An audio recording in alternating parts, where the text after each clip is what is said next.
ध्यान से समझना। अपन जिस शासक को पढ़ रहे हैं विग्रहराज चतुर्थ, इसका मतलब इनसे पहले भी विग्रहराज हो चुके हैं 3। इसी वंश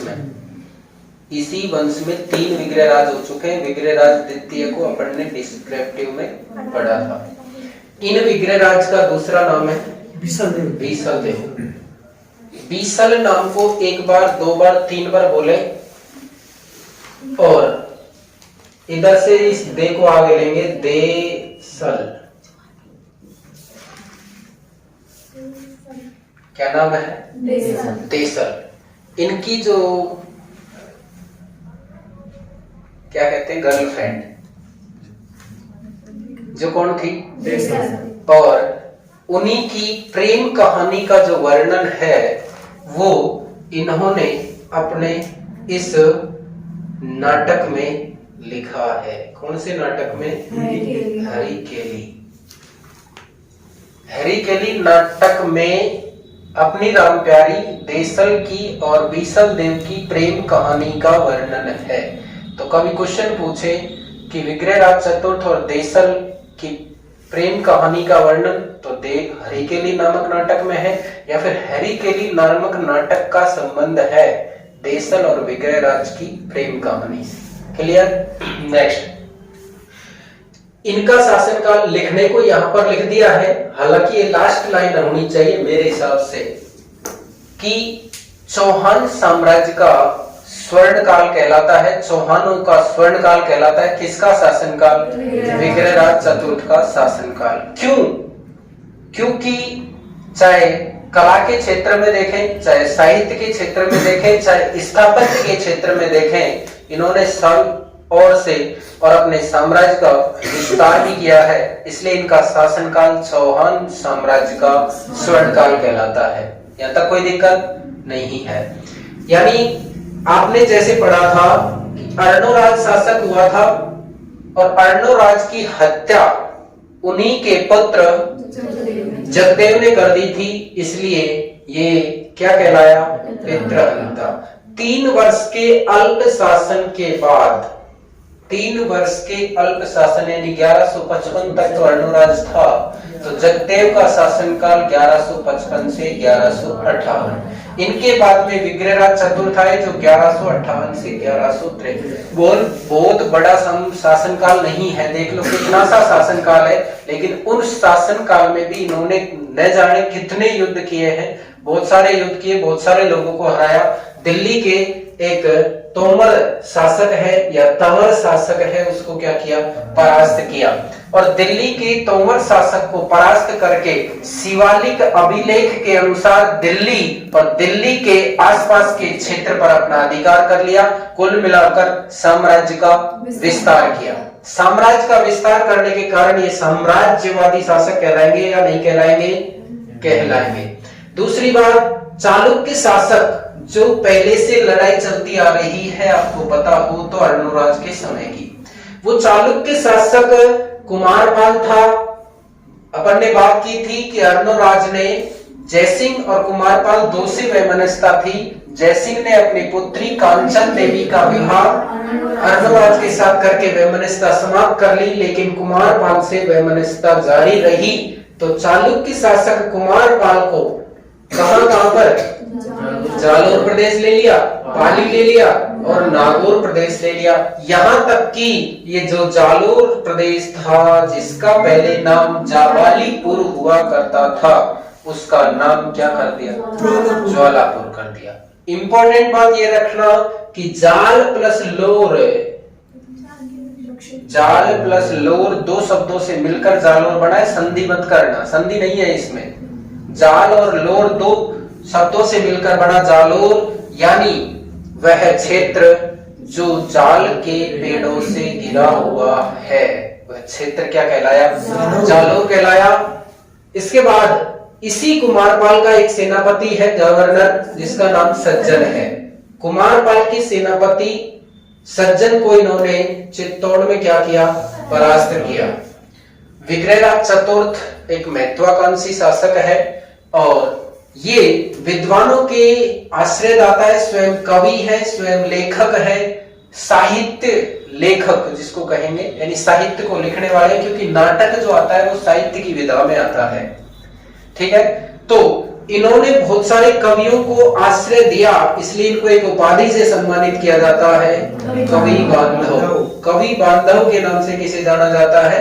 विग्रहराज चतुर्थ को, जबकि राय पिथोरा के नाम से जाना जाता है पृथ्वीराज चौहान तृतीय को।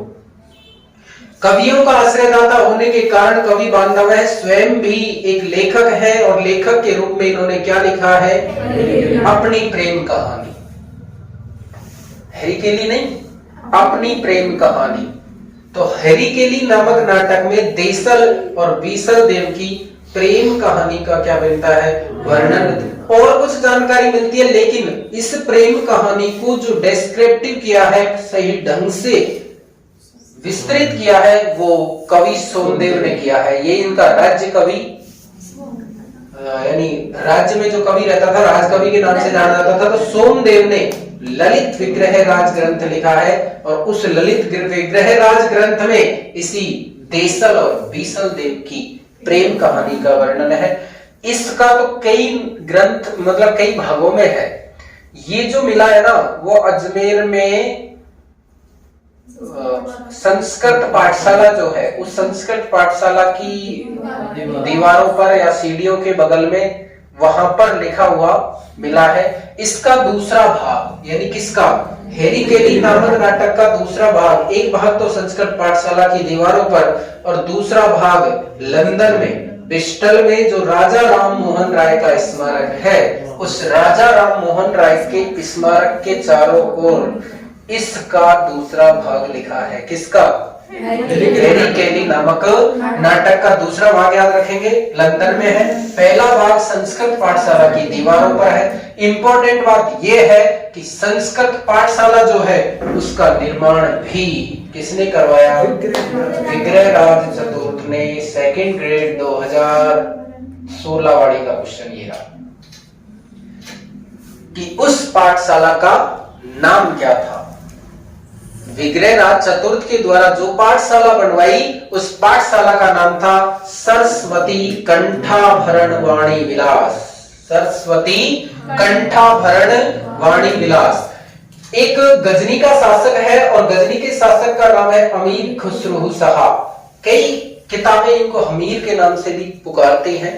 तो अमीर खुसरो शाह को भी इन्होंने क्या किया है? परास्त किया। संस्कृत पाठशाला का निर्माण किया, पाठशाला का नाम रखा सरस्वती कंठाभरण वाणी विलास। जब पृथ्वीराज तृतीय का शासनकाल आएगा, इनके बाद यहाँ सोमेश्वर चौहान के बाद इनका पुत्र आएगा पृथ्वीराज तृतीय। तो पृथ्वीराज तृतीय जब 1191 और 92 के तराइन के युद्ध को हार जाएंगे, तो उसके बाद में यानी मोहम्मद गोरी का गुलाम आएगा। उस गुलाम का नाम क्या है? कुतुबुद्दीन। कुतुबुद्दीन ऐबक जो है, उन्होंने यहाँ पर संस्कृत पाठशाला का क्या किया? जो मुस्लिम शासक हुए हैं, जितने भी आक्रमणकारी हुए हैं, चाहे यहाँ के हो, सब गुलाम रखते थे काम करवाने के लिए अपना। मतलब जो भारतीय संविधान का अनुच्छेद 23 है, जो आजकल रोक लगा रखी है, उसी के तहत, समझ गए, मानव दुर्व्यापार। तो गुलाम रखना भी एक दुर्व्यापार है। दास रखना, गुलाम रखना, ठीक है। 1000 दिनारी का आपने नाम सुना होगा। तो ये गुलाम थे जिनको खरीदा जाता था, खरीद कर फिर जो बढ़िया काम करता था तो उसको खरीद लेते थे, महंगा भी।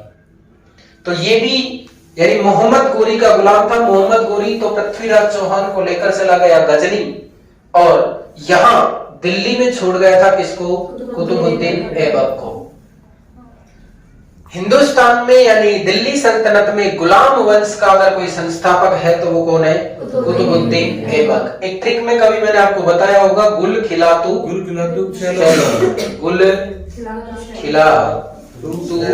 सैलो में, यानी ये एक ट्रिक है जिसके माध्यम से हम क्रमबद्ध रूप से याद रख सकते हैं। गुल का मतलब क्या हुआ? गुलाम वंश। खिल का मतलब खिलजी वंश।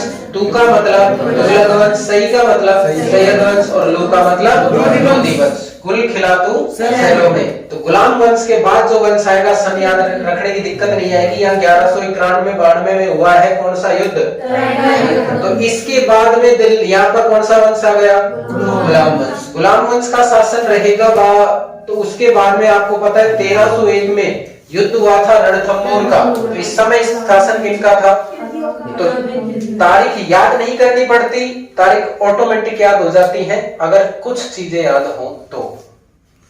आगे बात करते हैं कि इस संस्कृत पाठशाला की जो ऊपर की छत थी, उस संस्कृत पाठशाला की ऊपर की छत को एक अभियान चलाया है बड़ा, 2.5 दिन तक लगातार काम हुआ है, सैकड़ों कर्मचारियों ने काम किया और हाथों हाथ उसकी छत को तोड़वाकर उसको मस्जिद का रूप दे दिया। किसका, मस्जिद का रूप दे दिया, जिसे 2.5 दिन का झोपड़ा कहा जाता है।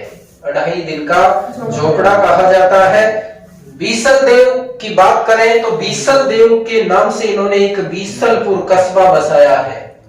बीसलपुर कस्बा जो वर्तमान में टोंक जिले में है, किसने बसाया है, विग्रहराज चतुर्थ के द्वारा बसाया गया है। आपको पता है बनास नदी में टोंक जिले में एक बांध है जिसका नाम बीसलपुर बांध है। संभवतः इसका निर्माण भी विग्रहराज चतुर्थ ने करवाया था। विग्रहराज चतुर्थ के बाद जो शासक आता है वो कौन है, गांगे चौहान। गांगे चौहान कोई ज्यादा प्रतापी शासक नहीं था।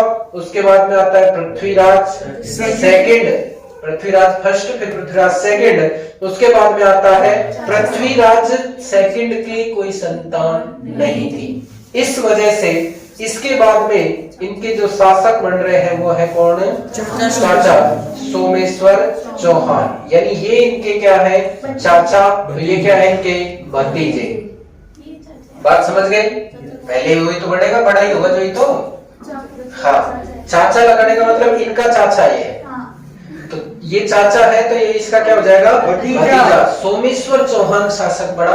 सोमेश्वर चौहान भी एक महत्वाकांक्षी साम्राज्यवादी शासक था। सोमेश्वर चौहान ने भी दिल्ली साम्राज्य तक अपना अधिकार किया और यहाँ तक कि दिल्ली के ही शासक अनंगपाल तोमर की पुत्री कर्पूरी देवी से क्या किया, विवाह किया और उसी कर्पूरी देवी से जन्म हुआ किसका, पृथ्वीराज चौहान तृतीय का, जिसको अपन अगली क्लास में पढ़ेंगे, सोमेश्वर चौहान और पृथ्वीराज तृतीय। धन्यवाद।